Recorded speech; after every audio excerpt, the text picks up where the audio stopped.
A Lógica do Cisne Negro, do autor Nassim Taleb. Capítulo 9.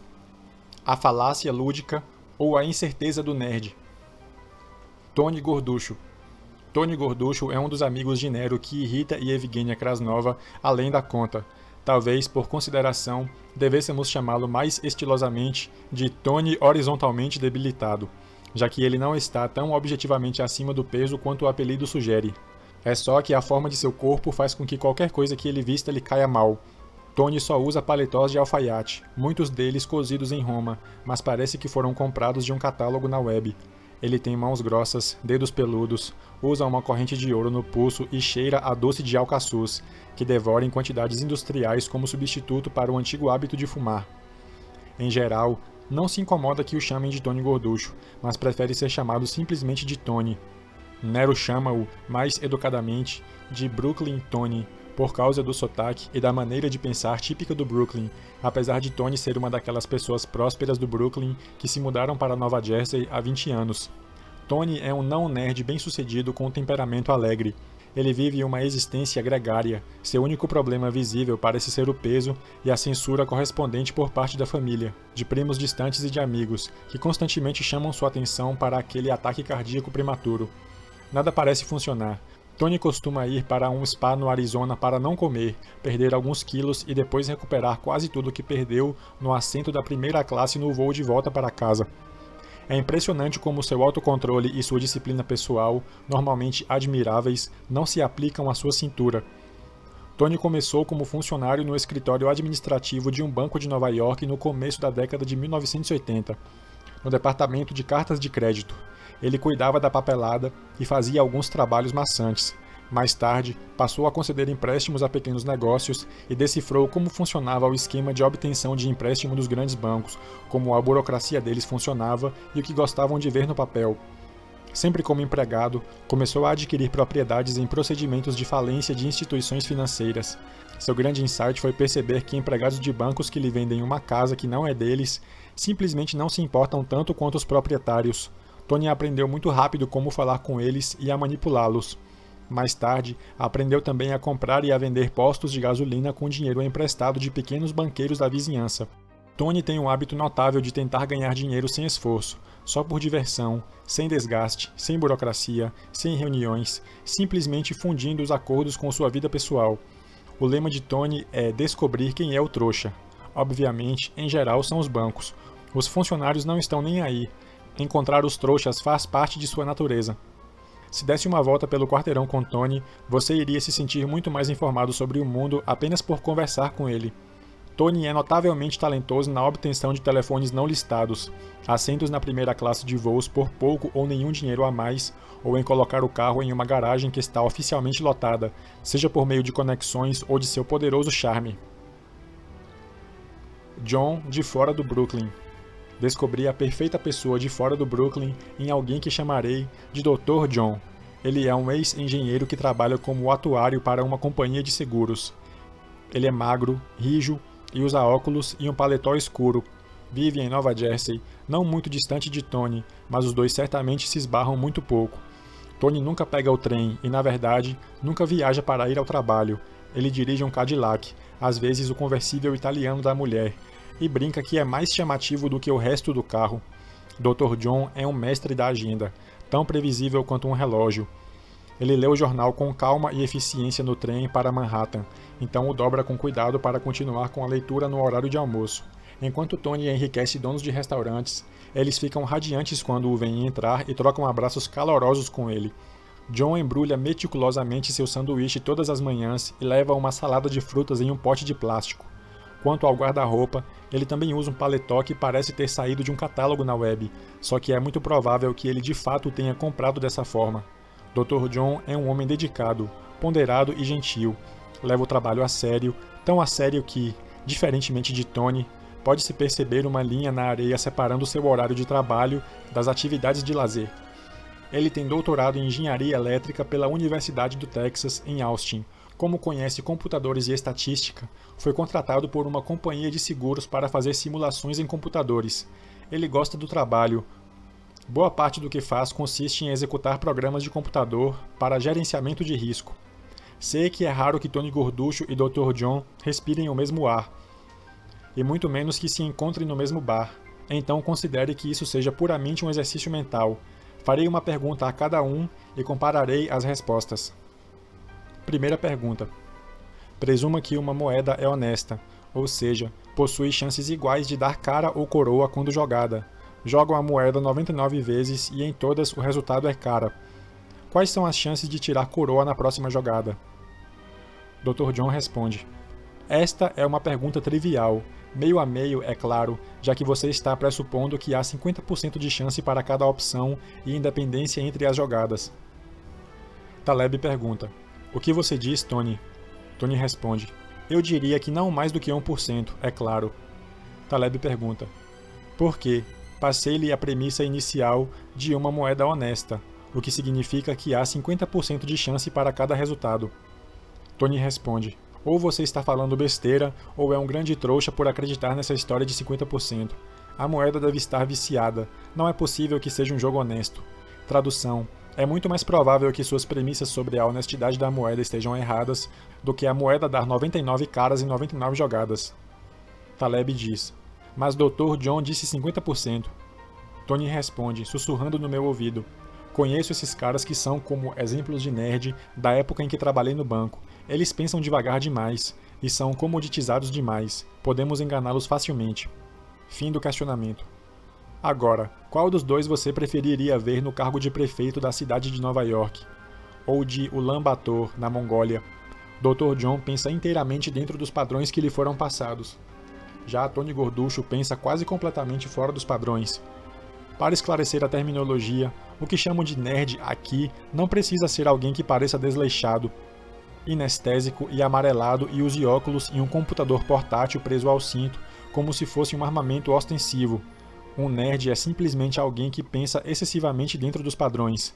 Você já se perguntou por que tantos estudantes que só tiram 10 acabam sem chegar a lugar algum na vida, enquanto alguém que tenha ficado mais para trás está agora faturando, comprando diamantes e tendo seus telefonemas respondidos, ou até recebendo o prêmio Nobel em uma disciplina real, como a medicina? Parte disso pode estar relacionada com sorte nos resultados, mas existe uma qualidade estéril e obscurantista que costuma estar associada ao conhecimento de sala de aula que pode atrapalhar a compreensão do que se passa na vida real. Em um teste de QI, assim como em qualquer ambiente acadêmico, incluindo esportes, Dr. John teria um desempenho muitíssimo melhor do que Tony Gorducho, mas Tony Gorducho teria um desempenho melhor do que Dr. John em qualquer outra possível situação ecológica, de vida real. Na verdade, Tony, apesar da falta de cultura, tem uma curiosidade enorme sobre a textura da realidade e sua própria erudição. Para mim, ele é mais científico do que o Dr. John no sentido literal, apesar de não o ser no sentido social. Iremos nos aprofundar muito, mas muito mesmo, na diferença entre as respostas de Tony Gorducho e do Dr. John. Provavelmente, esse é o problema mais preocupante que conheço em relação às conexões entre duas variedades de conhecimento, as que chamamos de platônica e aplatônica. Simplesmente, pessoas como o Dr. John podem gerar cisnes negros fora do mediocristão, suas mentes são fechadas. Apesar de o problema ser muito geral, uma de suas ilusões nefastas é o que chamo de falácia lúdica. Os atributos da incerteza que encaramos na vida real têm pouca ligação com as incertezas esterilizadas que encontramos em exames e jogos. Assim, fecho a parte 1 com a história a seguir. Almoço no lago, como? Em um dia de primavera, há alguns anos, fiquei surpreso ao receber um convite de um instituto de pesquisas interdisciplinares patrocinado pelo Departamento de Defesa dos Estados Unidos, para um brainstorm sobre risco que aconteceria no outono seguinte em Las Vegas. A pessoa que me convidou anunciou ao telefone: teremos um almoço em uma varanda com vista para o lago Como, o que me colocou em um estado grave de aflição. Las Vegas, assim como seu irmão, o Emirado de Dubai, talvez seja um lugar que nunca teria vontade de visitar antes de morrer. Almoço em falso Como seria uma tortura, mas fico feliz de ter ido. O Instituto de Pesquisas reunira um grupo apolítico de pessoas que chamavam de realizadores e acadêmicos, e praticantes como eu que não aceitam tal distinção, envolvidos com incerteza em diversas disciplinas, e escolheram simbolicamente um grande cassino para realizar o encontro. O simpósio aconteceu a portas fechadas, em uma reunião ao estilo sinodal de pessoas que nunca se misturariam em outra situação. Minha primeira surpresa foi descobrir que os militares presentes pensavam, comportavam-se e agiam como filósofos, muito mais do que os filósofos que veremos esmiuçando detalhes em seu colóquio semanal na parte 3. Eles pensavam fora dos padrões, como negociantes de ações, só que muito melhor e sem medo de introspecção. Um secretário assistente de defesa estava entre nós, mas se eu não soubesse qual era sua profissão, teria pensado que era um praticante de empirismo cético. Até um investigador de engenharia que examinara a causa de uma explosão de ônibus espacial era pensativo e de cabeça aberta. Deixei o encontro percebendo que somente os militares lidam com a aleatoriedade com honestidade genuína e intelectualmente introspectiva, diferentemente de acadêmicos e executivos corporativos que usam o dinheiro de outras pessoas. Isso não é mostrado em filmes de guerra, onde são comumente retratados como autocratas famintos por guerras. As pessoas à minha frente não eram aquelas que iniciam guerras. Na verdade, para muitos, uma política de defesa bem-sucedida é aquela que consegue eliminar perigos em potencial sem guerra, como a estratégia de levar os russos à falência por meio do aumento constante das despesas com defesa.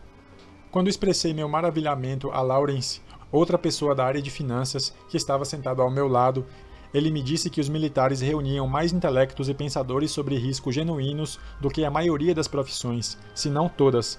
As pessoas da área de defesa queriam compreender a epistemologia do risco. Havia no simpósio um cavalheiro que liderava um grupo de jogadores profissionais e fora banido da maioria dos cassinos. Ele viera compartilhar seu conhecimento conosco. Sentou-se não muito distante de um professor antiquado de ciência política, seco como um osso, e, como é característico de grandes nomes, cuidadoso com sua reputação, que não dizia nada fora dos padrões e que não sorriu uma única vez. Durante as sessões, tentei imaginar o figurão com um rato descendo pelas costas, colocando-o em um estado de pânico contorcido. Ele talvez fosse bom em escrever modelos platônicos de algo chamado de teoria dos jogos, mas quando Lawrence e eu o atacamos por fazer uso impróprio de metáforas financeiras, perdeu toda a arrogância. Agora, quando se pensa sobre os maiores riscos enfrentados por um cassino, o que vem à mente são situações de jogo. É de se imaginar que em um cassino os riscos incluam jogadores sortudos que quebrem a banca com uma série de vitórias grandes e trapaceiros que obtenham dinheiro por meio de métodos desonestos. Não é apenas o público em geral que acharia isso, mas a administração do cassino também. Consequentemente, o cassino tinha um sistema de vigilância de alta tecnologia que rastreava trapaceiros, contadores de cartas e outras pessoas que tentam obter alguma vantagem em relação a ele. Cada participante fez sua apresentação e ouviu as dos outros. Eu fui até lá para discutir cisnes negros e pretendia lhes dizer que a única coisa que sei é que sabemos pouquíssimo sobre eles, mas que tinham a característica de nos surpreender e que tentativas de platonificá-los levavam a mais enganos. Os militares conseguem entender esse tipo de coisa, e recentemente a ideia se tornou prevalente em círculos militares com a expressão desconhecido, desconhecido, em contraste com o desconhecido, conhecido, mas eu preparara minha palestra em 5 guardanapos de restaurante, alguns manchados, e estava pronto para discutir uma nova expressão que cunhara para a ocasião. A falácia lúdica. Pretendia dizer a eles que eu não deveria estar falando em um cassino, porque ele não tinha nada a ver com incerteza. A incerteza do nerd. O que é a falácia lúdica? Lúdico vem do latim ludus, jogo. Eu estava esperando que os representantes do cassino fossem falar antes de mim para que pudesse atacá-los mostrando, educadamente, que um cassino era justamente o lugar que não se deveria escolher para tal discussão, pois os tipos de riscos enfrentados pelos cassinos são muito insignificantes fora do prédio e o estudo deles não é prontamente transferível. Minha ideia é que o jogo foi esterilizado e domesticou a incerteza. No cassino, você conhece as regras e pode calcular as probabilidades, e como veremos mais tarde, o tipo de incerteza que encontramos aqui é moderado, pertence ao mediocristão. A declaração que preparara era a seguinte: o cassino é o único empreendimento humano que conheço onde as probabilidades são conhecidas, gaussianas, ou seja, em curvas na forma de sino, e quase computáveis. Não se pode esperar que o cassino pague 1 milhão de vezes o valor da aposta ou que mude abruptamente as regras no meio do jogo. Nunca há dias em que o 36 preto está programado para ser sorteado 95% das vezes. Na vida real não se conhecem as probabilidades, é necessário descobri-las, e as fontes de incerteza não são definidas. Os economistas, que não dão importância ao que foi descoberto por não economistas, estabelecem uma distinção artificial entre riscos knightianos, que podem ser computados, e a incerteza knightiana, que não pode ser computada, assim chamados por causa de um certo Frank Knight, que redescobriu a noção de incerteza desconhecida e pensou muito sobre o assunto, mas talvez nunca tenha assumido riscos ou talvez tenha vivido próximo a um cassino. Caso tivesse assumido riscos econômicos ou financeiros, ele teria percebido que os riscos computáveis são, em grande parte, inexistentes na vida real, são criações de laboratório. Contudo, nós ainda associamos automática e espontaneamente o acaso com esses jogos platonificados. Fico furioso ao ouvir pessoas que, quando são informadas que me especializo em problemas que envolvem probabilidade, me cobrem imediatamente de referências a dados. 2 ilustradores de uma edição na forma de brochura de um dos meus livros acrescentaram independente e espontaneamente um dado à capa e sob cada capítulo, deixando-me irado. O editor, familiarizado com meu modo de pensar, chamou-lhes a atenção para que evitassem a falácia lúdica, como se fosse uma infração intelectual bastante conhecida. Curiosamente, os 2 reagiram com um "Ah, sentimos muito, não sabíamos disso". Aqueles que passam tempo demais com o nariz colado em mapas tenderão a confundir o mapa com o território.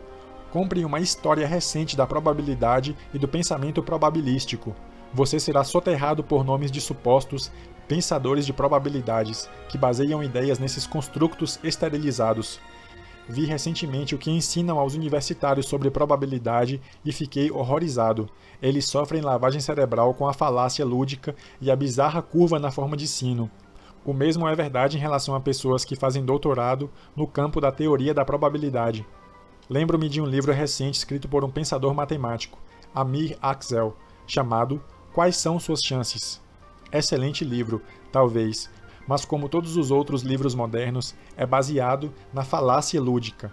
Além do mais, presumindo que o acaso tenha alguma relação com a matemática, a pouca matematização que podemos fazer no mundo real não pressupõe a aleatoriedade moderada representada pela curva na forma de sino, e sim a aleatoriedade intensa de caráter escalável. O que pode ser matematizado em geral não é gaussiano, e sim mandelbrottiano.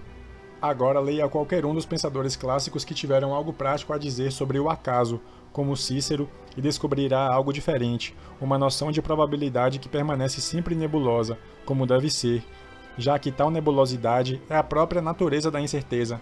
A probabilidade é uma arte liberal.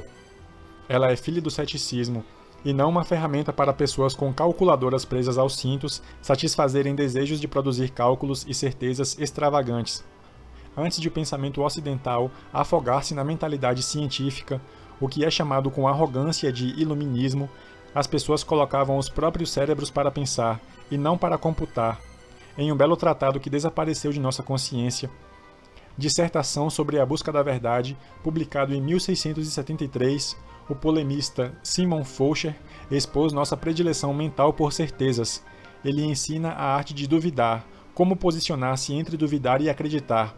Ele escreve: é preciso abandonar a dúvida para que se produza ciência, mas poucas pessoas prestam atenção à importância de não abandoná-la prematuramente.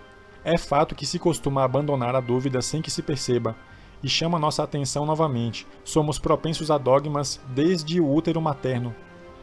Pelo erro da confirmação discutido no capítulo 5, usamos o exemplo dos jogos, que a teoria da probabilidade foi bem sucedida em decifrar, e alegamos que esse é o caso geral.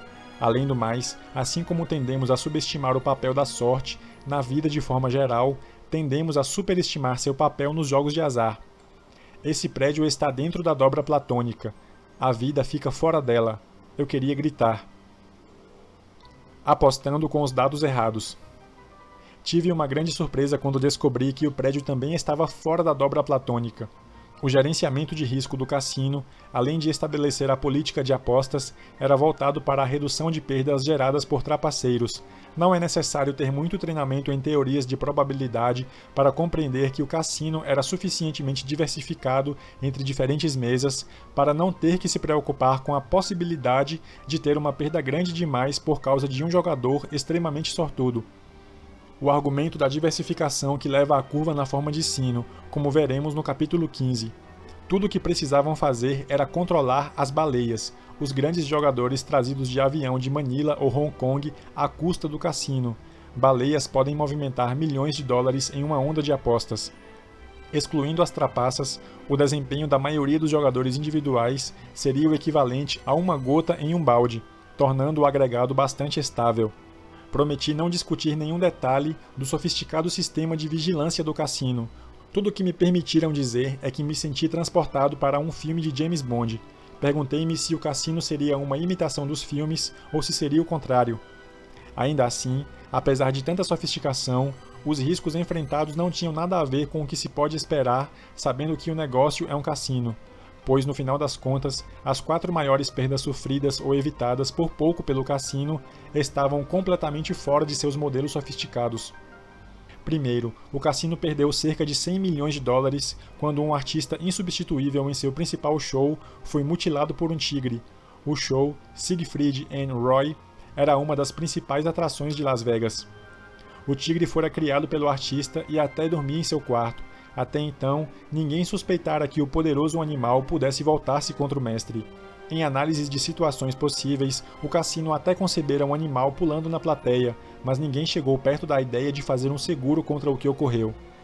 Segundo, um empreiteiro frustrado foi ferido durante a construção de um anexo do hotel. Ele ficou tão ofendido pela indenização que lhe ofereceram que tentou dinamitar o cassino.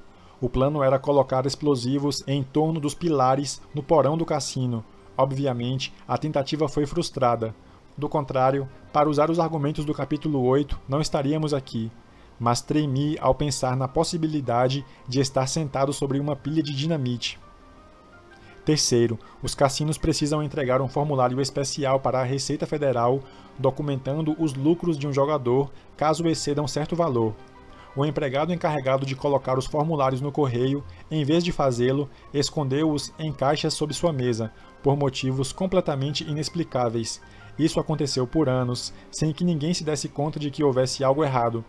Era realmente impossível prever que o empregado deixaria de enviar os formulários.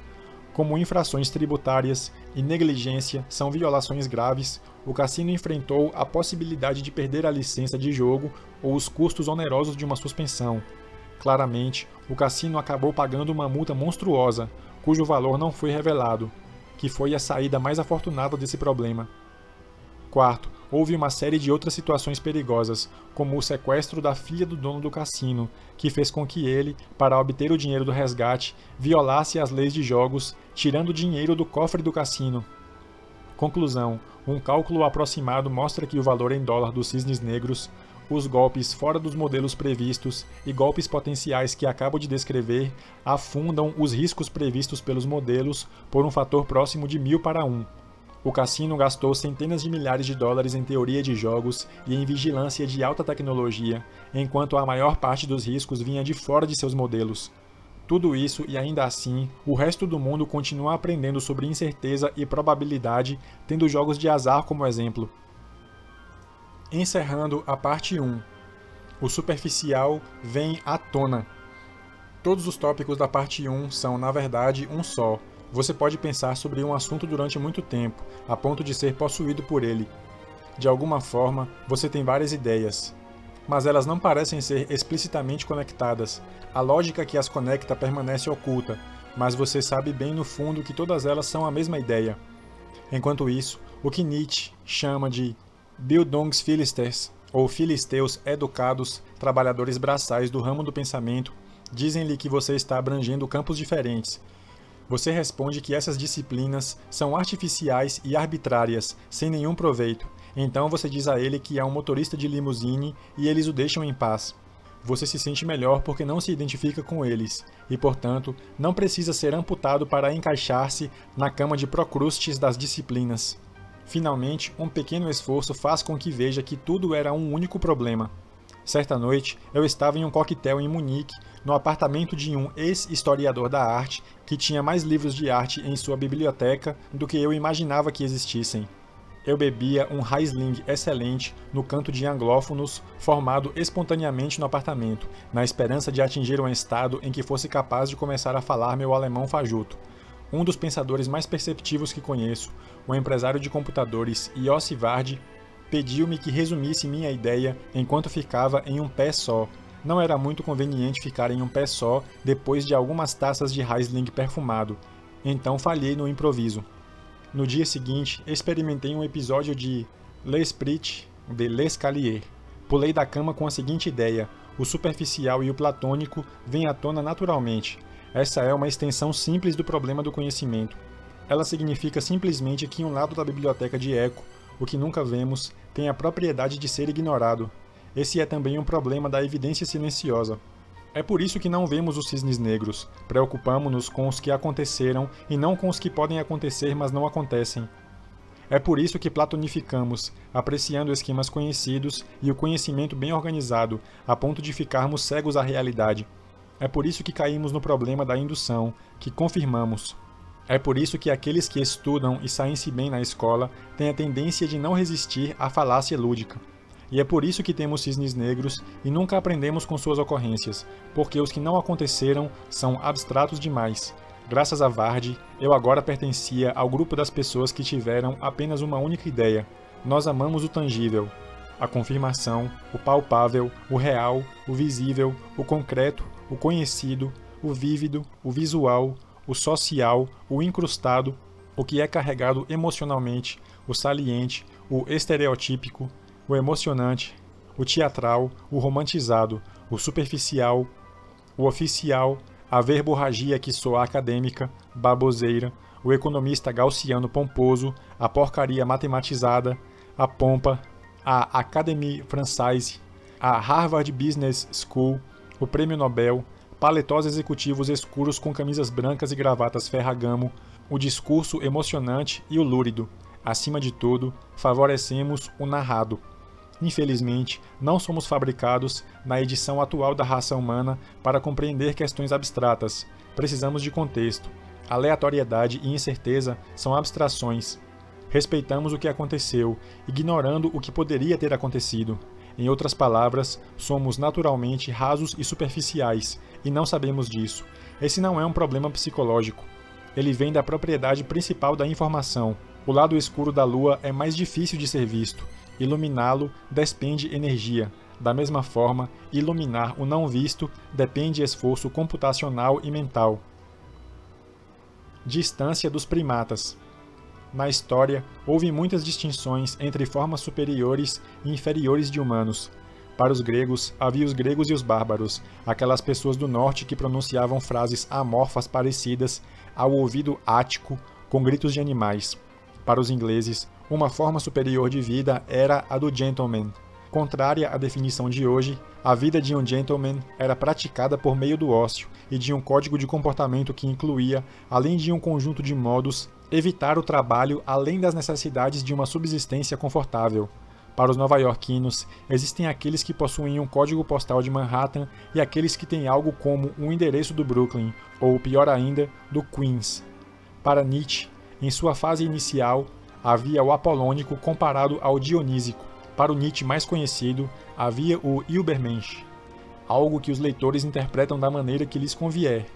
Para um estoico moderno, um indivíduo superior adota um sistema dignificado de virtude que determina a elegância no comportamento do indivíduo e a capacidade de separar os resultados dos esforços. Todas essas distinções buscam aumentar a distância entre nós e nossos parentes, entre os outros primatas. Continuo insistindo que, no que diz respeito à tomada de decisões, a distância entre nós e nossos primos peludos é muito menor do que imaginamos.